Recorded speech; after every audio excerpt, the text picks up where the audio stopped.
a quiet archive record, the Roswell Incident. In the early days of July 1947, beneath a vast New Mexico sky that had already learned how to keep secrets, something came down from the air and scattered itself across the desert outside a small town called Roswell.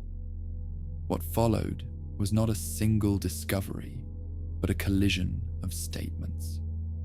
Military certainty replaced by retraction, explanation layered over explanation, and silence enforced where clarity might have lived. Over time, the incident became less about what was recovered and more about how quickly truth fractured into competing versions, each one carefully worded, each one incomplete. These are the recorded events surrounding this historical incident. Chapter 1. The storm that changed the ground. The land east of Roswell had always known how to wait. It waited through long months without rain, the earth cracking quietly beneath the sun.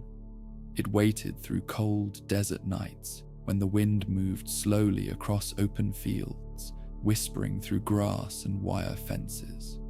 It waited without expectation, without urgency, holding the weight of time in its stillness. People who lived there learned to wait too. In 1947, southeastern New Mexico was a place shaped by patience and routine. Ranchers rose before the sun, their mornings guided by habit rather than clocks. Coffee was brewed in quiet kitchens. Boots were pulled on slowly. Radios murmured softly with weather reports, farm news, and music that drifted in and out beneath static. The war was over. That fact still felt new, like a word people tested carefully before trusting it. Sons had come home. Some hadn't. Factories had slowed. Military convoys were less common on the roads. Life was beginning to feel ordinary again, and ordinary felt precious. Out on the open land beyond Roswell, William Mac Brazel moved through his days with a steady rhythm.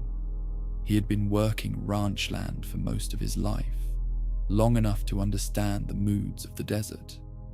He knew when a fence would hold and when it needed repair. He knew the signs of an approaching storm long before clouds gathered. He trusted the land because he had learned how to listen to it. On the night of July the 2nd, the sky felt restless. Clouds rolled in after sunset, thick and heavy, their undersides glowing faintly as lightning flickered deep within them. The air shifted, cooling suddenly, carrying the metallic scent that always came before rain. Thunder followed, distant at first, then closer, louder, folding over itself in long, echoing rolls.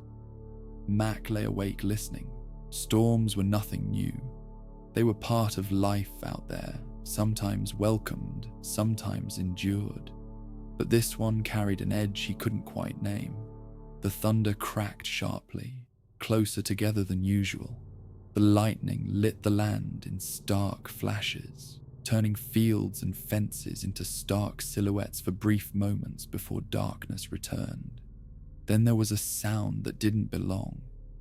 It was brief, almost lost in the storm. Not a crash exactly, and not thunder either.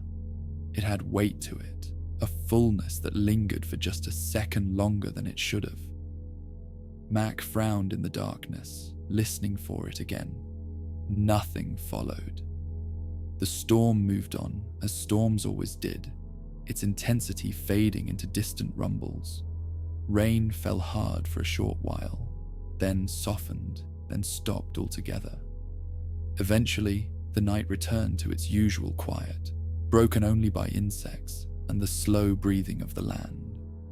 Mac slept. Morning arrived pale and clear, the sky washed clean by rain. The sun rose over the plains, catching on wet grass and fence posts, turning everything briefly silver. The storm felt like something already passed, something the land had absorbed and released.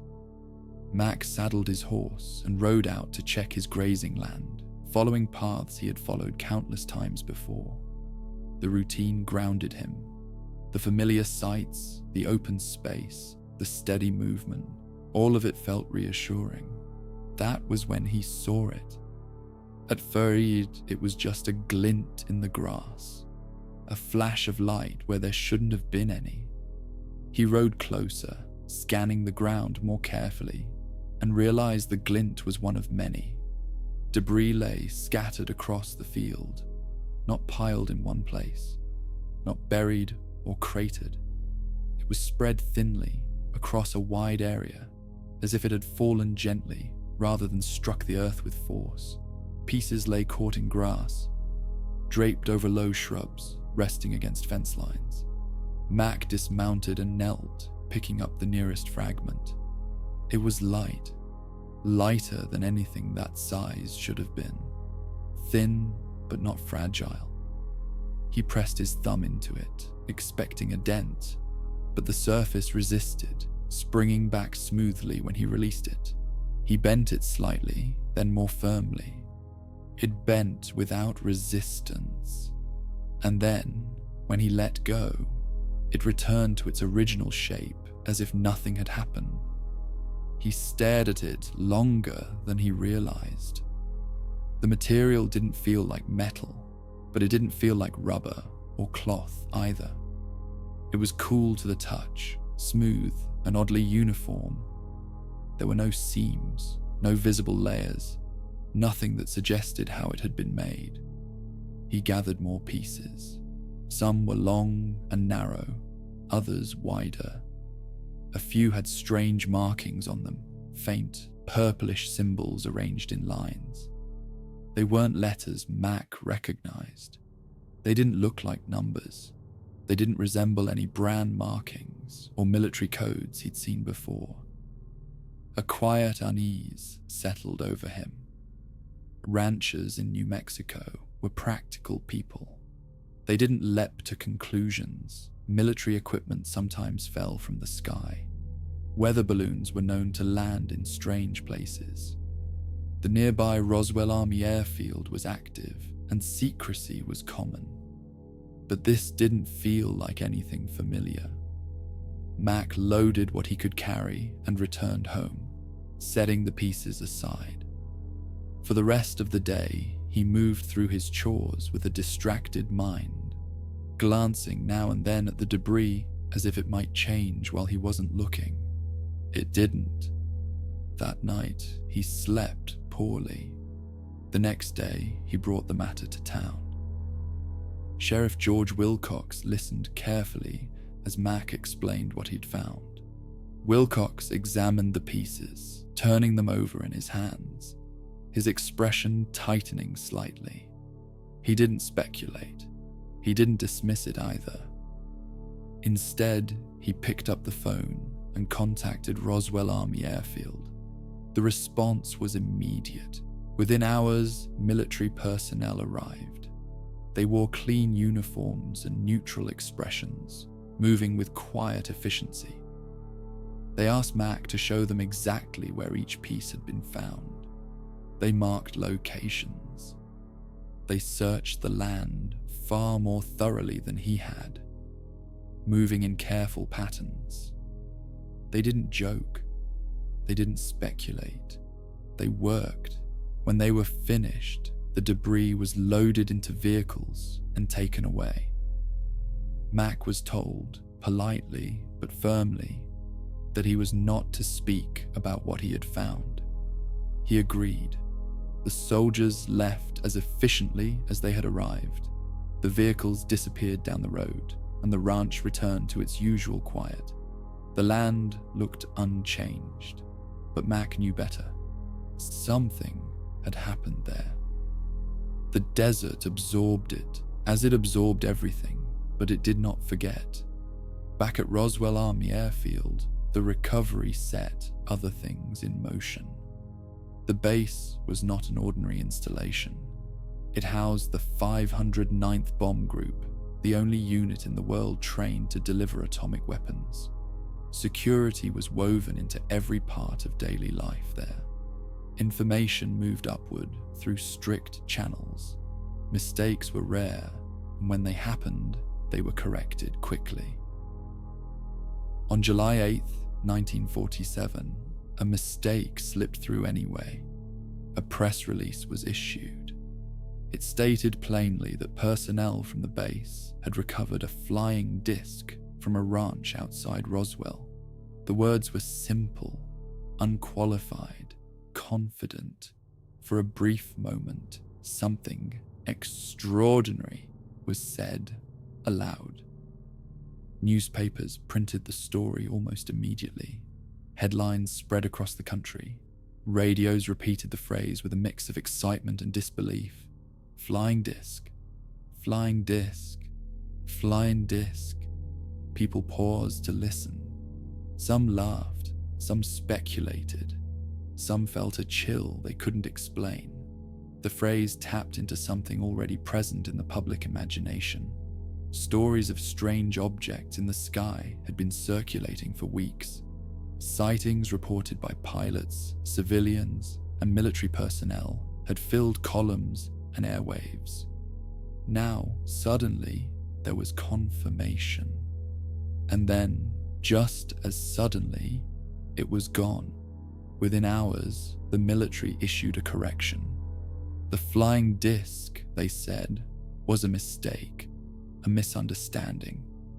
What had been recovered was a weather balloon. The material was ordinary, the excitement unwarranted. Another press conference followed. Photographs were released showing officers smiling stiffly beside rubber, foil, and sticks. The message was clear. Nothing unusual had happened. The story was closed. But closure does not always arrive simply because it is declared. Inside the base, officers followed orders. The correction was accepted and repeated. Questions were redirected. Curiosity was discouraged. Outside the base, people read 2 stories in the same day that contradicted each other completely. The gap between them lingered. For Major Jesse Marcel, that gap never closed. Marcel was an intelligence officer with years of experience. He had handled wreckage before. He knew aircraft materials. He understood military equipment and experimental technology. When he examined the debris recovered from Brazel's ranch, he felt a quiet certainty settle in his mind. This was not a weather balloon. The pieces were too strong, too light, too strange. Attempts to cut or burn them failed. The markings made no sense. Nothing about the material fit known explanations. Marcel took some of the debris home briefly, showing it to his family before it was secured. His son later remembered handling pieces that felt unlike anything he'd ever touched. Smooth, light, unbreakable. When Marcel saw the press photographs later, he recognized immediately that the material on display was not what he had recovered. The substitution was obvious to him. He did not object. He understood the nature of the place he worked in. Orders were not debated. Silence was not negotiated. Around him, similar moments unfolded. Other military personnel remembered unusual activity that week. Increased security, roadblocks appearing overnight, vehicles moving in and out of the base at odd hours, aircraft flights that didn't follow normal patterns. Civilians noticed it too.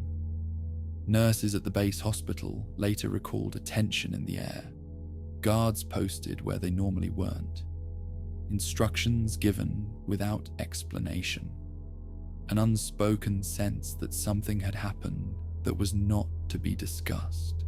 No one described panic. What they described instead was control. A calm, deliberate tightening. Information moved upward, then stopped moving altogether. The desert outside Roswell returned to its usual stillness. Grass swayed in the wind, cattle grazed, storm clouds gathered and passed without incident. But beneath that stillness, something had shifted. The ground had been changed, not physically, but in memory. What fell from the sky that night did more than scatter debris across a ranch. It scattered certainty.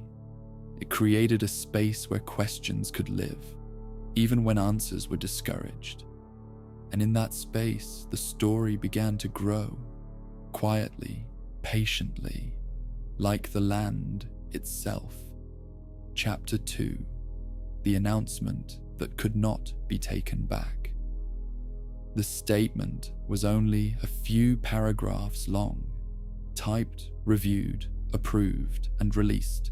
With the calm efficiency of a military routine, it was meant to inform, not to astonish. It was written in the same tone used for training exercises, equipment transfers, and base updates.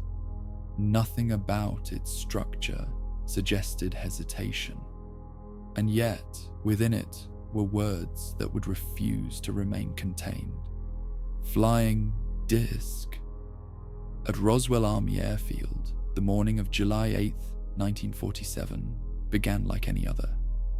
Personnel reported to duty. Clerks sorted paperwork. Officers moved through hallways with practiced purpose. Radios crackled with routine communication. Outside, the New Mexico sun climbed steadily, warming runways and low buildings that blended into the landscape. Inside one office, a press release was prepared.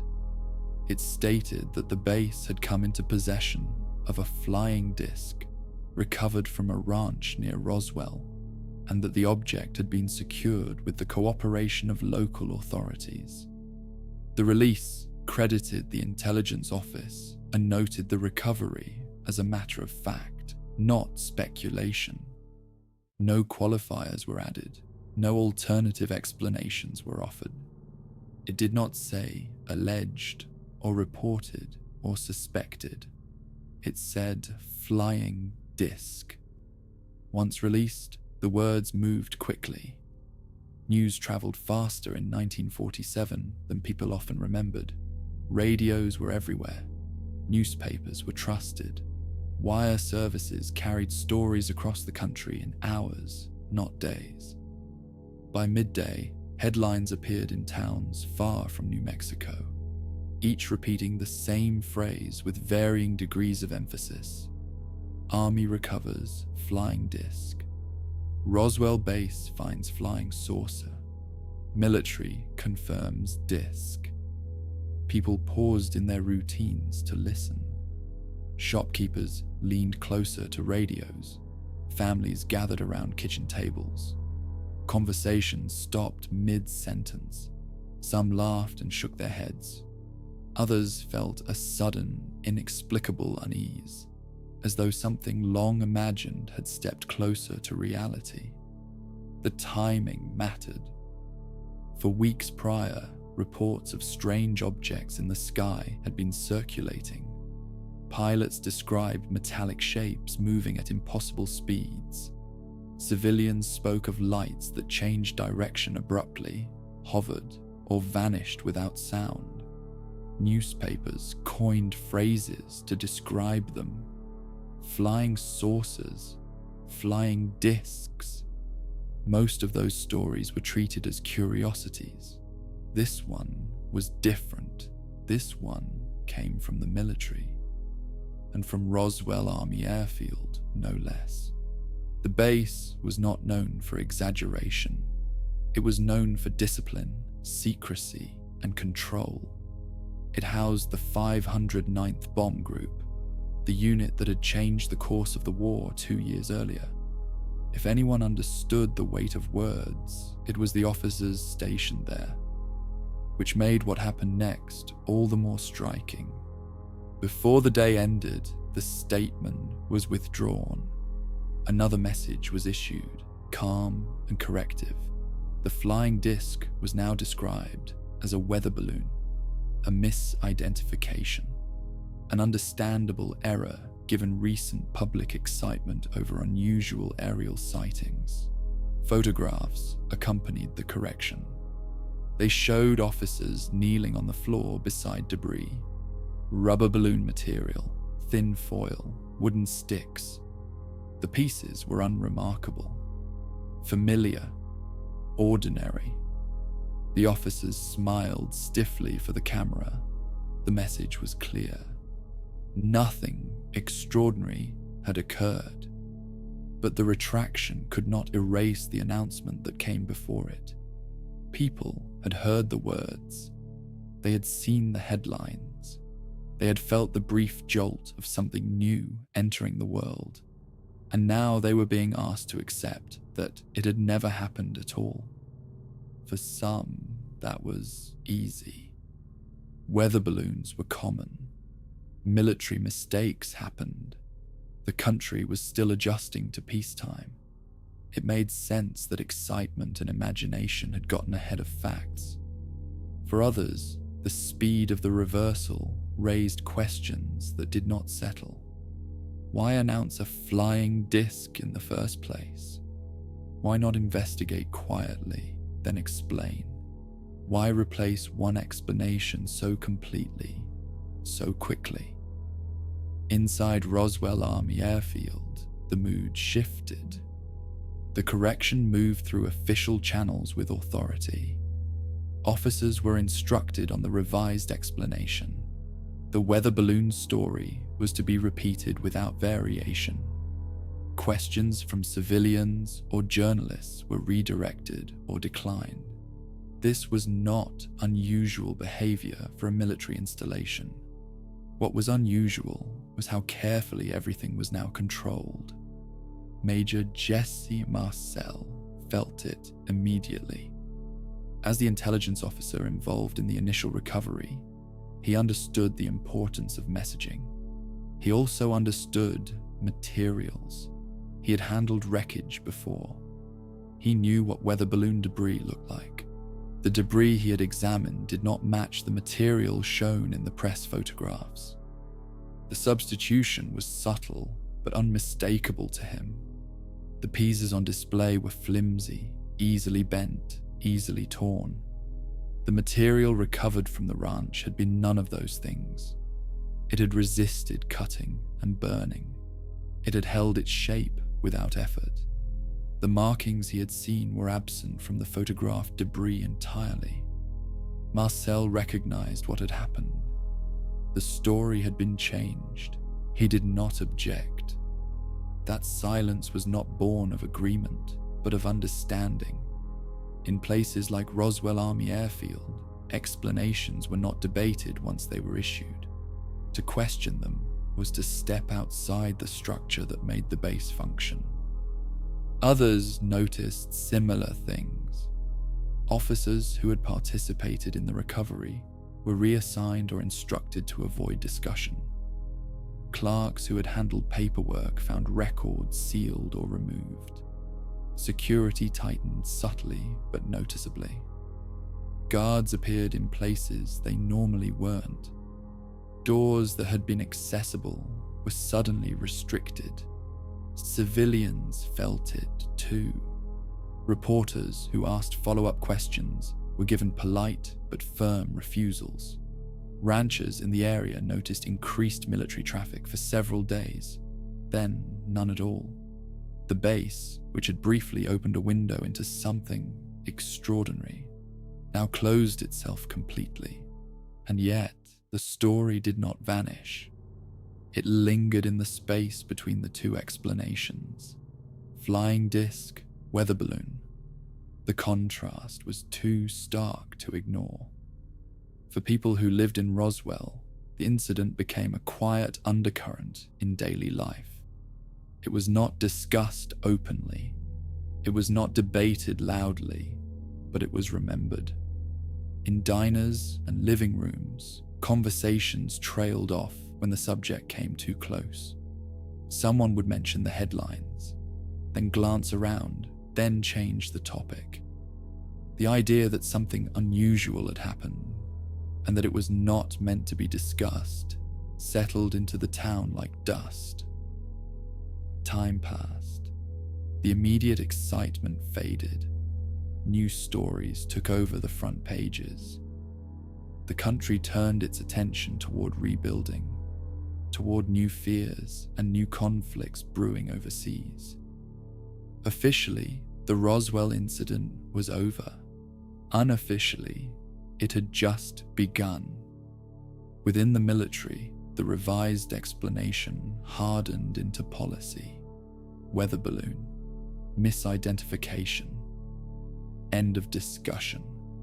That version of events was repeated in reports, briefings, and internal summaries until it became the only authorized truth. But memory does not always obey authorization.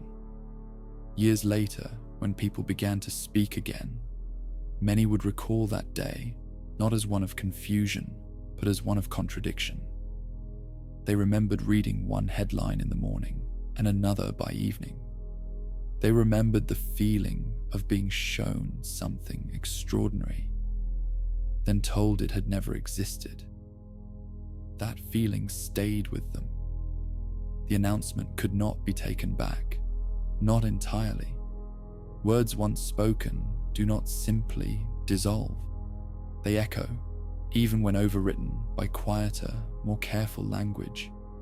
And in that echo, questions lived on, not shouted, not demanded, simply waiting, as patient as the land itself. Chapter 3: Materials Without a Name. In the days that followed the announcement and its swift retraction, something subtle settled over Roswell. It was not panic. It was not fear in the dramatic sense. It was a tightening. People continued their routines. Shops opened. Radios played music and news. Cars moved along the same streets they always had.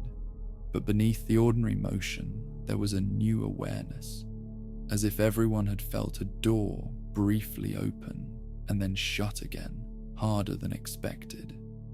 At Roswell Army Air Field, that tightening was deliberate. The base had returned to normal operations on paper, but internally it moved with a quieter precision. Conversations shortened, access narrowed, files were handled more carefully than before. The incident, officially resolved, was nonetheless treated as something unfinished. Major Jesse Marcel felt the shift immediately. As intelligence officer, he was accustomed to compartmentalization. Information arrived in fragments. Understanding came slowly, if at all. That was the nature of the work. But this felt different. The speed with which the explanation had changed, and the certainty with which the new version was enforced, created a dissonance he could not ignore. Marcel had not imagined the debris. He had held it in his hands. He remembered its weight, or rather, the absence of it. A piece that large should have felt substantial. Instead, it felt almost hollow, as if mass had been misplaced somehow. The surface had been smooth, seamless, without rivets or joins. No visible method of construction. No manufacturing logic he recognized. He remembered trying to damage it. A knife had done nothing. Fire had done nothing. Crushing pressure had done nothing. And yet, the material was thin, so thin that it should not have survived even modest force. It did. That contradiction stayed with him. Others who had handled the debris recalled similar impressions. They spoke of beams marked with symbols that did not resemble writing so much as suggestion. Shapes that felt intentional but unreadable. They spoke of fragments that refused to behave like anything they knew. At the time, no one spoke openly. They had been trained not to. The military had rules for unusual situations, and this one had been absorbed into those rules quickly. The weather balloon explanation became official truth. Anything else was dismissed as misunderstanding, excitement, or faulty memory. But the material itself did not fit neatly into that explanation. Weather balloons were not new. Radar reflectors were not new. Even experimental equipment followed certain principles. It had weight. It had seams. It behaved predictably under stress. This debris had not. Within days, it was gone. Crated, transported, secured. No inventory was shared. No technical breakdown released. No follow-up explanation offered beyond what had already been said. The material vanished into channels that did not loop back. For civilians, this disappearance was invisible. For those who had seen the debris firsthand, it was unforgettable. Years later, when memories resurfaced, many described the same sensation. Not shock, but confusion. Not awe, but disorientation. The material did not inspire fear so much as unease, as if it violated assumptions that had never before needed questioning. How could something be so light and so strong? How could it bend without breaking and return unchanged? How could markings exist without meaning? These questions lingered quietly, without answers. As time passed, the incident slipped out of public attention. New concerns took over headlines. The Cold War deepened. Nuclear tests reshaped the desert elsewhere. Roswell returned to anonymity, but the people who had been closest to the recovery carried something forward. Not evidence, memory. In the late 1970s, when researchers began asking questions again, many of those memories emerged slowly. At first, they were hesitant. People spoke carefully, testing whether it was finally safe to remember aloud. Some accounts contradicted others in small ways.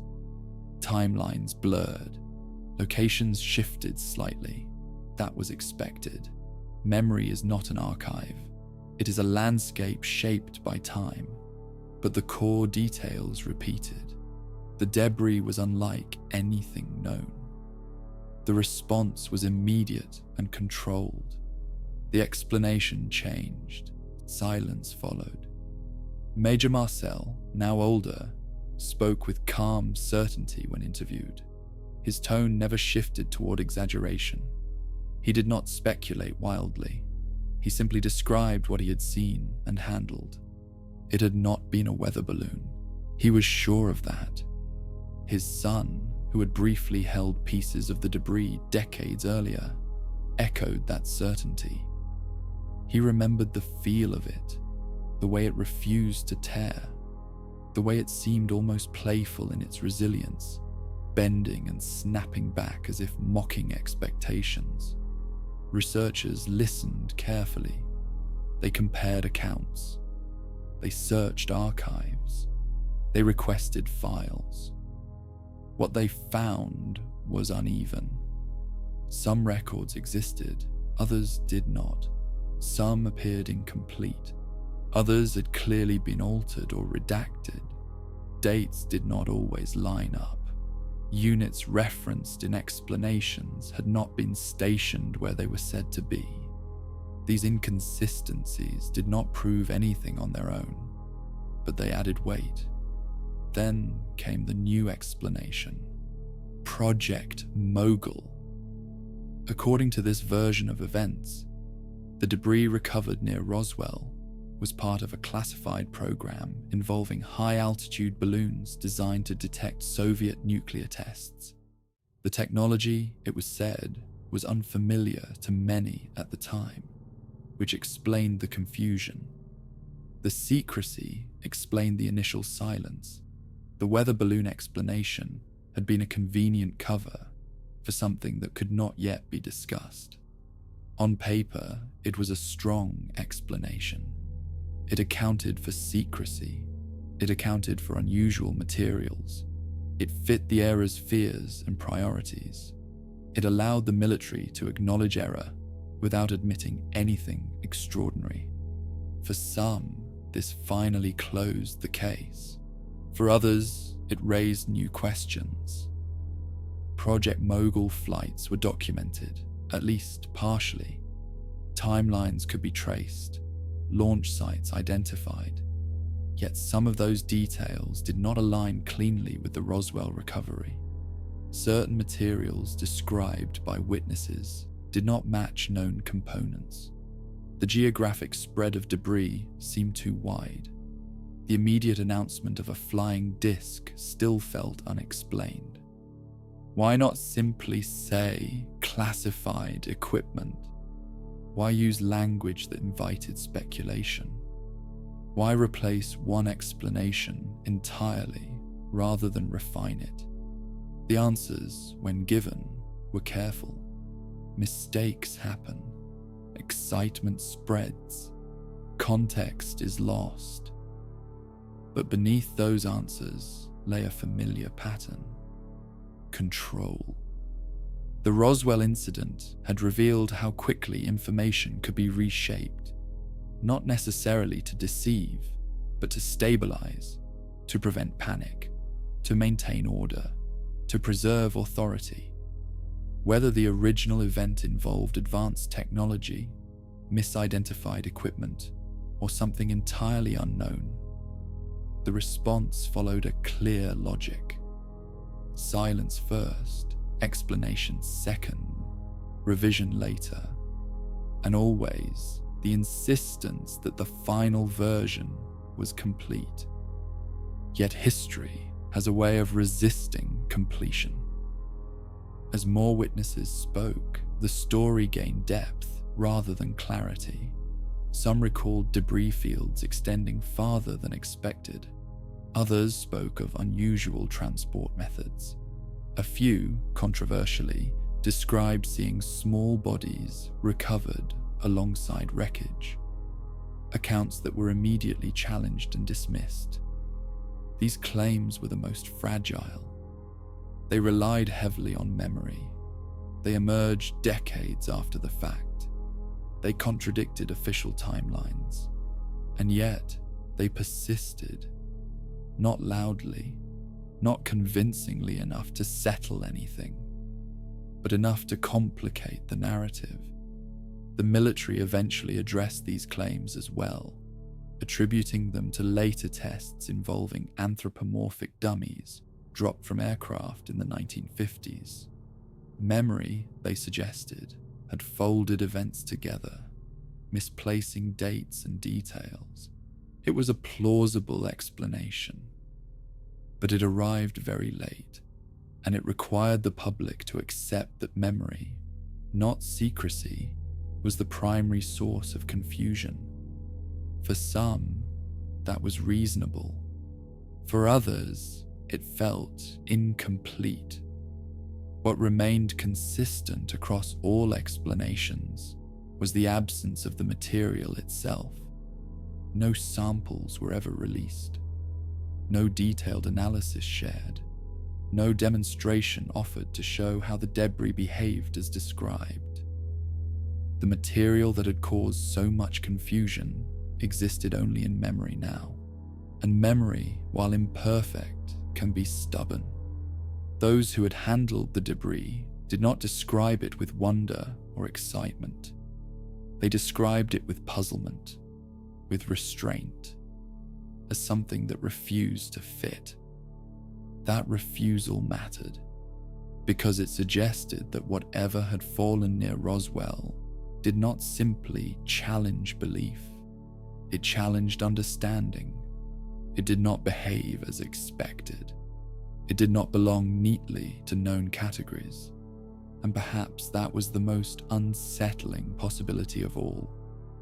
Not that something extraordinary had happened, but that something ordinary, classification, secrecy, procedure, had been insufficient to contain it. As the decades passed, Roswell became a symbol, not just of a possible crash, but of how uncertainty is managed, how narratives are constructed, how explanations evolve over time, and how some questions, once introduced, cannot be erased, only postponed. The materials without a name were gone, but the absence they left behind continued to shape the story, quietly, persistently, waiting. Chapter 4: Silence as Procedure. Silence did not arrive suddenly at Roswell. It did not fall like a curtain or announce itself with force. Instead, it settled slowly, almost gently, as if it had always been part of the landscape and was simply returning to its proper place. In the weeks after the recovery, life in and around Roswell appeared normal to anyone passing through. Trains still arrived on schedule. Cafes served the same breakfasts. Children rode bicycles through quiet streets in the evening heat. The desert stretched outward, unchanged in appearance, holding no visible sign that anything unusual had happened at all. But for those who had been close to the event, those who had touched the debris, transported it, documented it, or even simply noticed the sudden tightening of routine, normalcy felt carefully constructed. At Roswell Army Air Field, silence became a procedure. It was not written down in manuals or posted on walls. It was conveyed through tone, timing, and omission. Meetings ended a little earlier. Conversations stopped when certain names were mentioned. Questions were acknowledged with nods rather than answers. No one said, "Do not speak of this." They did not need to. The structure of the base made that instruction unnecessary. Military life already depended on compartmentalization. Personnel were accustomed to knowing only what was required for their role. Curiosity beyond assignment was not encouraged, and speculation was considered unprofessional. In that sense, Roswell did not invent a new kind of silence. It simply applied an existing one more thoroughly than usual. For officers involved in the recovery, the message was clear. The matter had been resolved. The explanation had been issued. There was nothing further to discuss. Major Jesse Marcel returned to his duties with outward composure. Intelligence work demanded emotional discipline, and he had practiced it for years. Still, he noticed changes around him. Files related to the incident were no longer accessible. Requests for clarification were met with polite deflection. The atmosphere carried a faint tension, like a room after a disagreement no one was willing to acknowledge. He did not press. Pressing would have accomplished nothing. Others on base reached similar conclusions. A young officer who had assisted briefly with transport noticed that his supervisor no longer mentioned the incident at all. A clerk who had typed reports found that drafts were removed from her desk without explanation. Guards were posted at buildings that had previously required no security. None of this was dramatic. That was the point. The silence worked precisely because it did not feel enforced. It felt administrative, routine, rational. Civilians encountered a different version of the same quiet. Ranchers in the surrounding areas noticed military vehicles on roads they rarely used, then noticed those vehicles vanish just as suddenly. Locals who asked questions were told the same explanation repeatedly, always in the same words, with no variation. Weather balloon, misidentification, Nothing to see. Reporters who lingered too long found doors closed politely but firmly. Phone calls went unanswered. Interviews were cancelled or redirected. The initial curiosity faded as resistance grew, and most moved on to easier stories. In Roswell itself, people learned quickly which topics led to awkward pauses. At first, the incident was discussed openly in cafes and living rooms. People compared headlines, repeated rumors, speculated about what had really happened. But over time, those conversations shortened. Someone would mention the crash. Someone else would glance around, and the subject would change. It was not fear exactly. It was awareness, an understanding that certain questions did not lead anywhere productive. The desert, for its part, offered no commentary. It absorbed footprints and tire tracks the way it always had. Wind smoothed disturbed earth. Grass bent and rose again. Whatever had been scattered across the ranch land days earlier had been removed so completely that even memory struggled to locate it precisely. Years passed. The silence held. Children grew up and left town. Veterans aged. The base continued its operations, expanding and contracting as national priorities shifted. Roswell became known for little beyond its geography and its weather.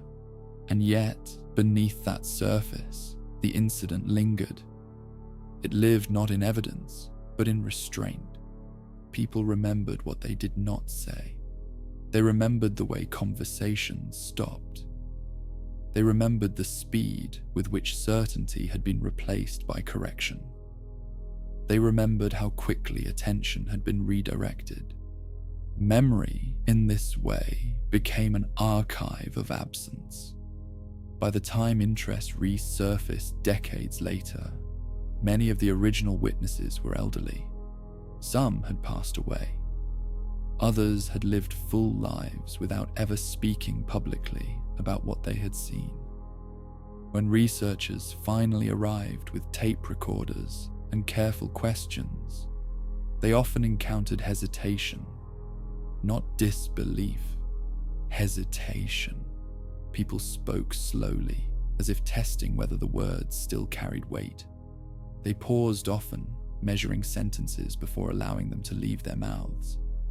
Some declined to speak at all, citing loyalty, uncertainty, or simple exhaustion.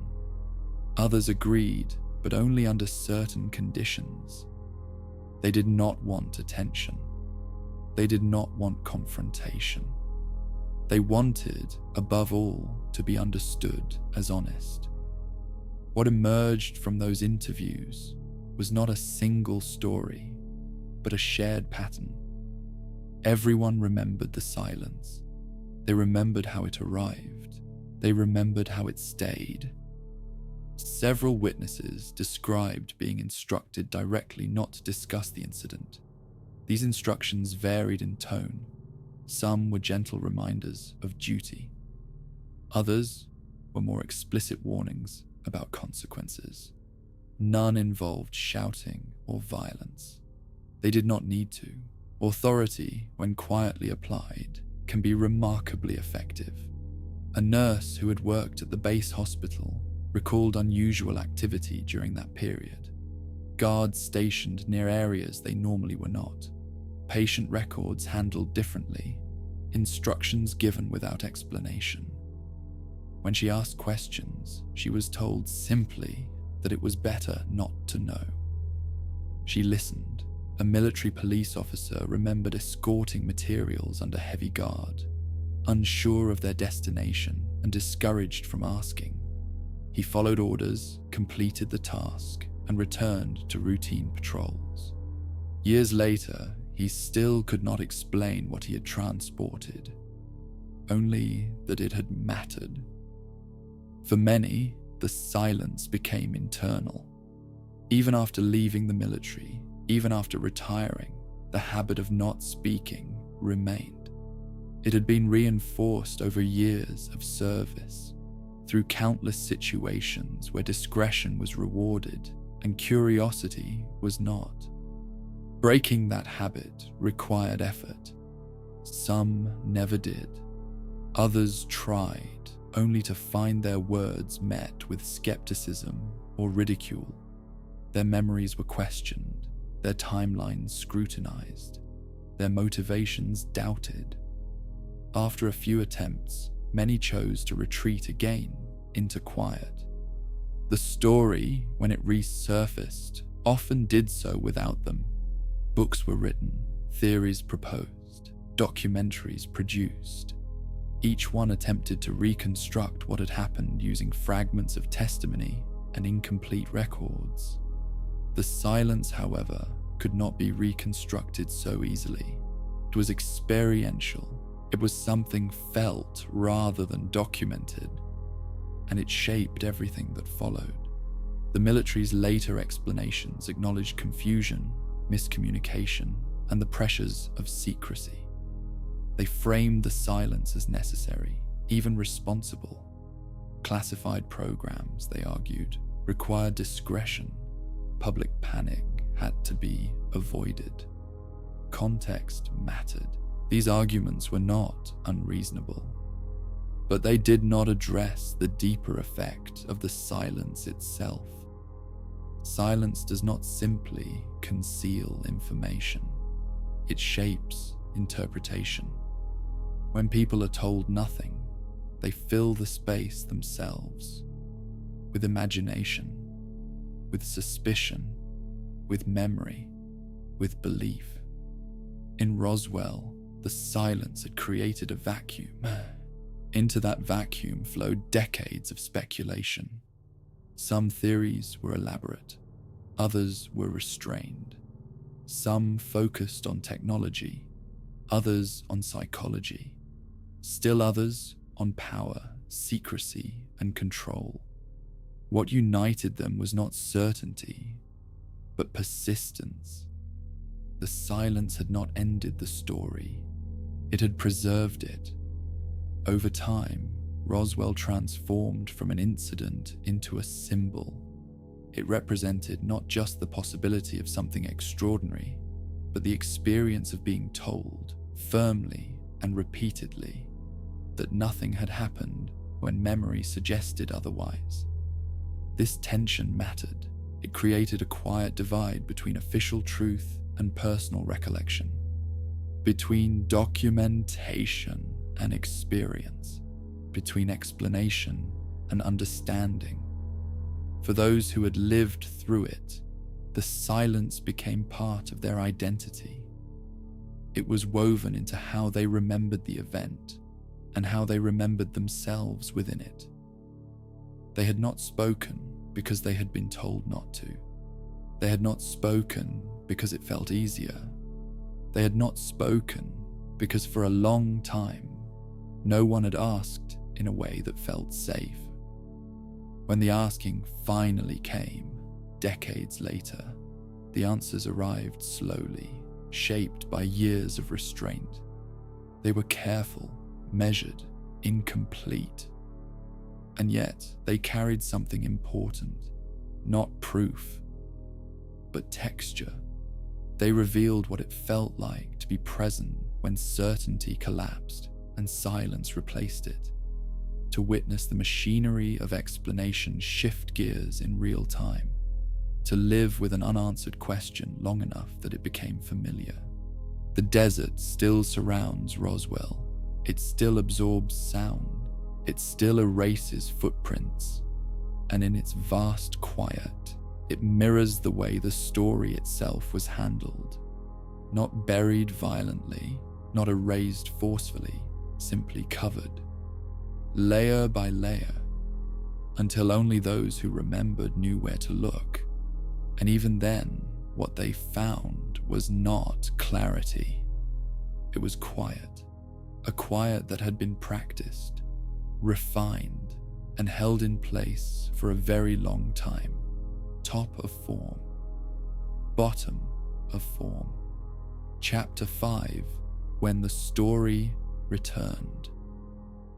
The silence around Roswell held for more than 30 years. It stretched across decades quietly, without announcement, settling into the background of American life as other fears and fascinations took its place. The Cold War reshaped priorities. New technologies emerged. Space exploration turned the unknown sky into something methodical and procedural. The idea that something extraordinary might have fallen into the desert in 1947 became, for many, a curiosity from another era. But silence, when held long enough, develops pressure. By the late 1970s, that pressure began to surface, not all at once, but in careful, deliberate movements.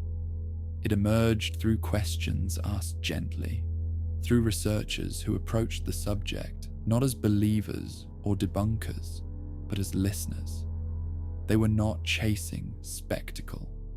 They were chasing coherence. One of the first shifts came with time itself. Many of the people who had been present in 1947 were now older.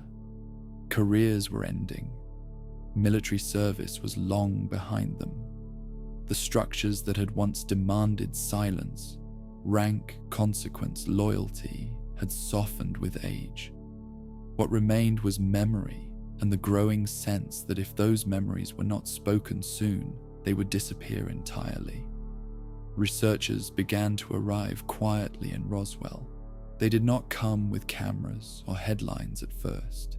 They came with notebooks, tape recorders, and patience. They sat at kitchen tables. They listened in living rooms, warmed by afternoon light. They asked questions slowly, allowing pauses to stretch without filling them. At first, many people declined. Some said they remembered nothing. Others said they remembered, but preferred not to talk. A few expressed doubt, not about what had happened, but about whether their memories could still be trusted after so much time. But as conversations continued, something subtle happened. The same phrases began to repeat, not word for word, but in shape and tone. It didn't behave like it should have. They told us not to talk about it. The explanation changed. It was over very quickly.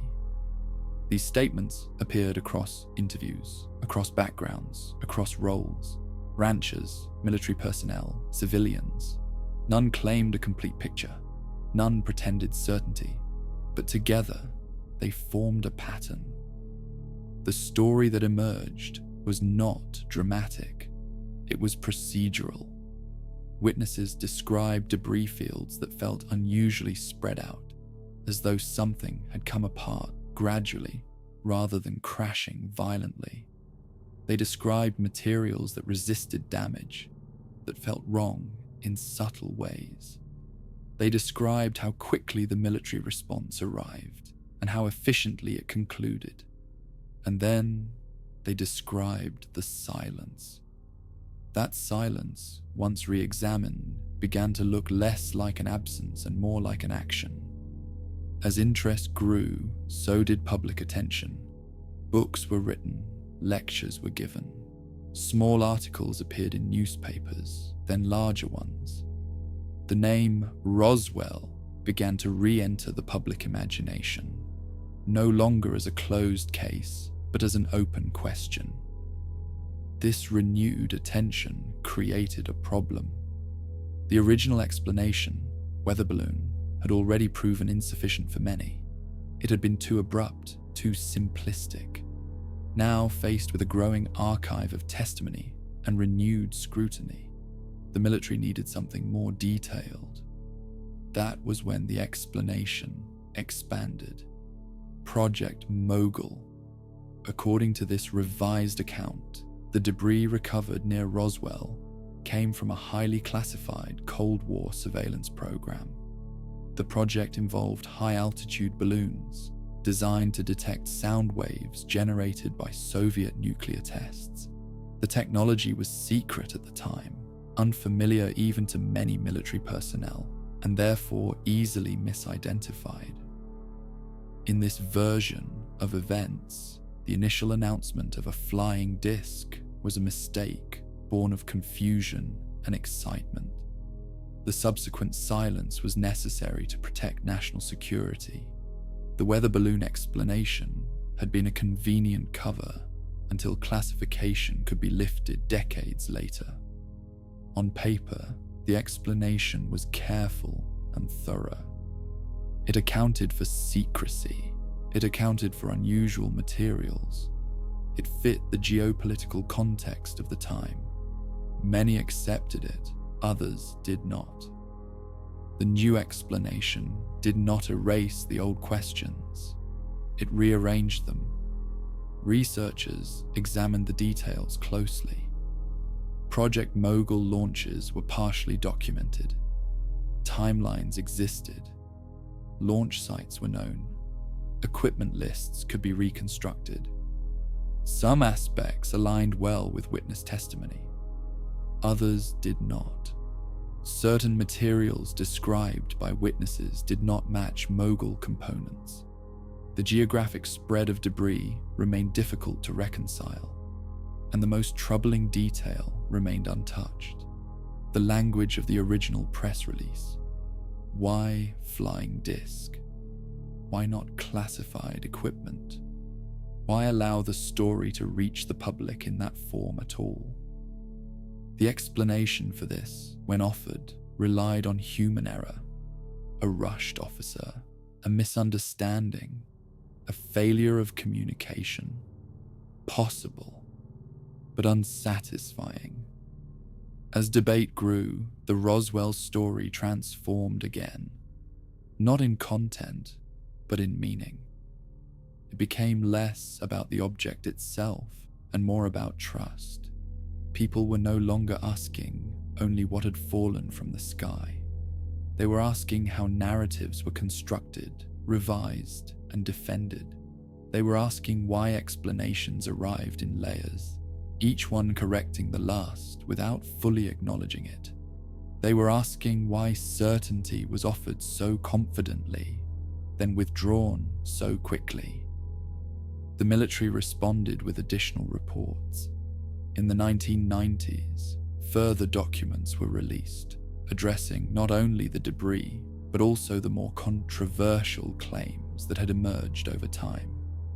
Claims of bodies recovered from the crash site, described as small and non-human. These claims were met with a new explanation. They were attributed to later military tests involving anthropomorphic dummies dropped from aircraft in the 1950s. According to this account, memory had blurred over decades, folding separate events together.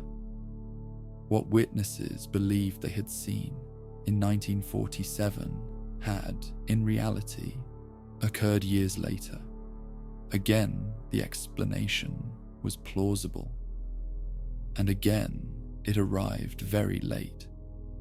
For some, this demonstrated transparency, a willingness to correct the record as information became available. For others, it reinforced suspicion. Why did each explanation require so much time? Why did each one contradict earlier certainty? Why did none of them involve the release of physical evidence? The materials themselves, the center of the entire story, remained absent. No samples were produced, no demonstrations offered, no independent analysis allowed. Everything depended on memory, documentation, and interpretation. Memory was imperfect. Documentation was incomplete. Interpretation varied. This did not resolve the mystery. It deepened it. As the years passed, Roswell's identity changed. The town itself adapted to the attention. Festivals appeared. Museums opened. Symbols once associated with fear or secrecy became playful, even commercial. The mystery softened at the edges, transformed into something people could approach without discomfort. But beneath that surface, the questions remained intact. Not urgent, not loud, persistent. For those who had been present in 1947, the renewed attention was bittersweet. Some felt relief that the story had not vanished completely, that what they remembered was finally being taken seriously. Others felt frustration, watching their memories debated by people who had not been there. Many chose not to engage at all. They had lived with the uncertainty long enough.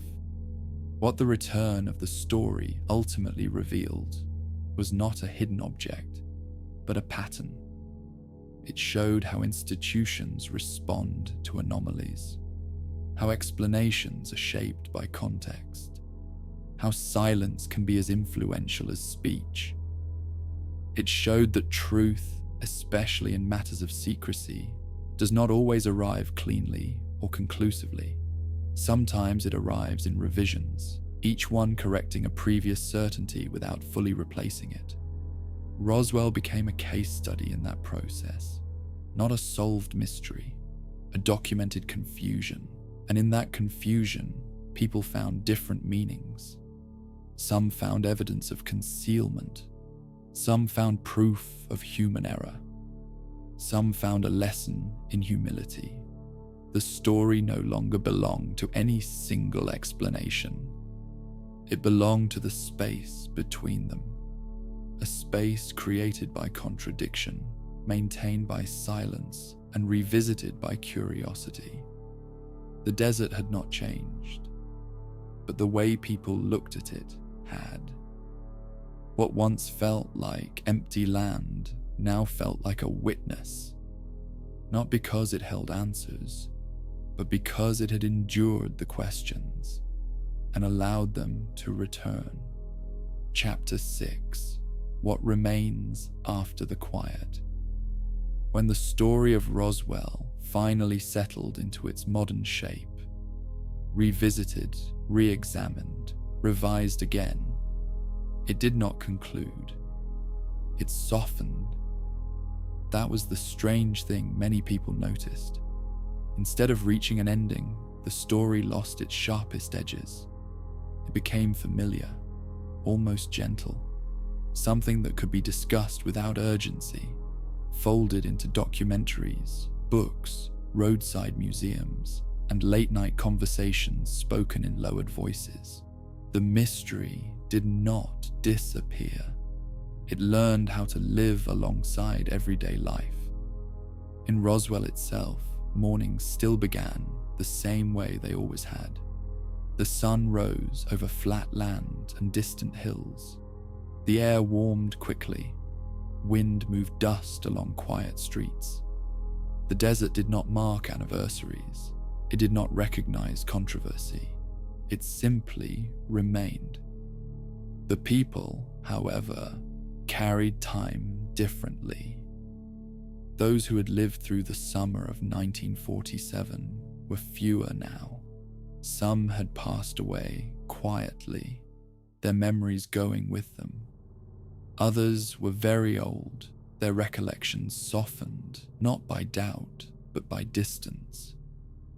When they spoke, it was no longer with urgency or frustration, but with a kind of acceptance. They had lived long enough to understand that some questions do not resolve. They had also lived long enough to understand that this does not make them meaningless. For many of them, the Roswell Incident was no longer about proving anything. It had never truly been about proof in the first place. Proof belongs to laboratories and courts, to controlled environments and repeatable outcomes. What they had experienced did not belong to those categories. It belonged to memory. Memory is not precise, but it is persistent. It does not arrange itself into clean timelines or tidy explanations. Instead, it gathers impressions feelings, sensations, moments of dissonance. It remembers how something felt, even when the details blur. And what Roswell left behind, more than anything else, was a feeling. The feeling of certainty breaking. The feeling of being told, clearly and confidently, that something had happened, and then being told just as clearly that it had not. The feeling of watching authority adjust itself in real time, smoothing over an irregularity and asking everyone to accept the result. For those who noticed, that moment mattered. It mattered not because of what might have fallen from the sky, but because of what followed on the ground. The revisions, the pauses, the silences, the careful language. Over time, the official explanations became more detailed, more nuanced, more technical. Each one attempted to restore coherence, to demonstrate that nothing had truly been out of place. Each one carried a tone of finality, a sense that the matter had at last been resolved. And yet, none of them fully replaced the first announcement. The words "flying disc" lingered, not as evidence, but as a reminder. They marked a moment when something slipped through the usual filters, when the machinery of explanation briefly revealed its inner workings, when uncertainty appeared not as speculation, but as fact. That moment could not be undone. As years turned into decades, Roswell became symbolic. To some, it symbolized deception, a deliberate concealment of something extraordinary.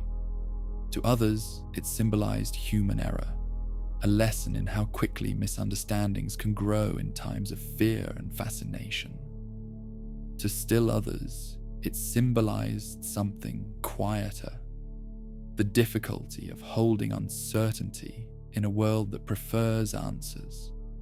None of these interpretations erased the others. They existed together, overlapping, sometimes conflicting, sometimes harmonizing, like the debris itself had once done. The materials recovered in 1947 were never returned to public view. Whatever they were, ordinary or extraordinary, they were absorbed into systems that do not easily give things back. Without them, the story remained incomplete by design. But perhaps completeness was never the point. As time passed, public conversations about unexplained phenomena began to change. The language softened, certainty gave way to caution. Officials spoke less in absolutes, more in probabilities. The idea that not everything in the sky could be easily identified was no longer treated as foolish. This shift did not validate any single version of Roswell, but it reframed the question. Instead of asking, "What was it?" people began asking, "Why are we so uncomfortable with not knowing?" Roswell offered no answer to that. It simply illustrated the discomfort. In that sense, the incident did not belong to the past. It belonged to an ongoing process, a slow negotiation between curiosity and control, between openness and reassurance.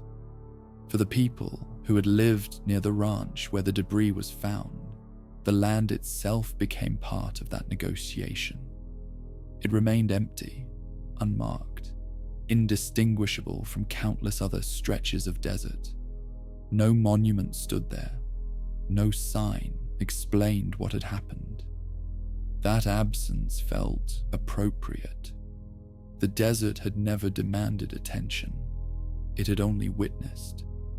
It had watched the storm pass. It had held the fragments briefly. It had watched them leave. And then it had returned as to stillness. Late at night, when the wind moves softly across open ground and the sky fills with stars, the land around Roswell looks much the same as it did in 1947. The same vastness, the same quiet, the same sense of space that makes human certainty feel small. Perhaps that is why the story endures, not because it promises revelation, but because it invites humility. It reminds those who listen that not every event resolves into clarity, and not every question exists to be answered quickly. Some questions remain because they serve a different purpose. They teach patience, they teach caution, they teach respect for the unknown. The Roswell Incident, when stripped of speculation and spectacle, leaves behind something subtle and persistent, a recognition that certainty is fragile, that authority is human, that silence can be as revealing as speech, and that sometimes the most honest ending a story can have is none at all. The desert does not explain itself. It simply exists. And somewhere within that vast, quiet landscape, between what was said, what was retracted, and what was never spoken, the story of Roswell continues to rest, unresolved, undemanding, waiting only to be remembered, not for what it proves, but for what it asks us to sit with, quietly. This was a quiet archive story, where the story ends, sleep begins,